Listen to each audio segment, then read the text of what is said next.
আগামী মানুষ তৃণমূল কংগ্রেসের প্রার্থী, বাংলার প্রার্থী অসিত পাল সহ যারা রয়েছে তাদেরকে আমি ধন্যবাদ জানাচ্ছি। যারা সভাস্থলে এসে পৌঁছেছে, আমার মায়েরা, দিদিরা, ভাইয়েরা রাজস্থানময় বলছিল যে আজকের সভায় যারা এসেছে শুধু মানুষ বিধানসভা থেকে এসেছে। আজকে সভাস্থলে যারা এসে পৌঁছেছে প্রায় 30,000-এর উপর লোক রয়েছে। 20-25,000 লোক, এলিফ্যান্ট মেলানে তো প্রায় 30,000 লোক, এবং মাটির জায়গা নেই, মাঠ ছোট করেছে।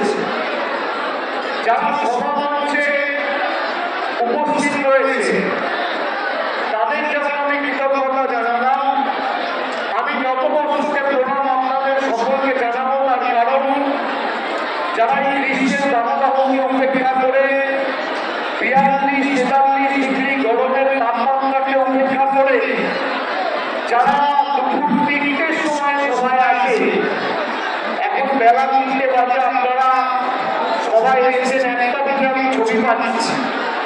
যারা একটাই সবাই এসেছে, যারা সকাল 11টায় না খেয়ে বেরিয়ে এসেছে, যারা এই হাত ফাটা রোদে গ্রীষ্মের তীব্র দাবদাহকে উপেক্ষা করে সভাস্থলে এসে পৌঁছায়, তারা শুধুমাত্র বক্তব্য শোনার জন্য আসে না বা অনুষ্ঠানকে দেখার জন্য আসে না।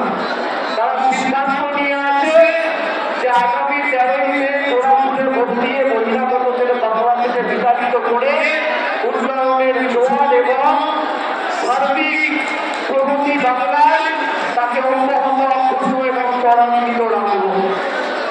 আমি আপনাদের বলি, আমি 2.5 মাস ধরে রাস্তায়, আমি বিভিন্ন জায়গায়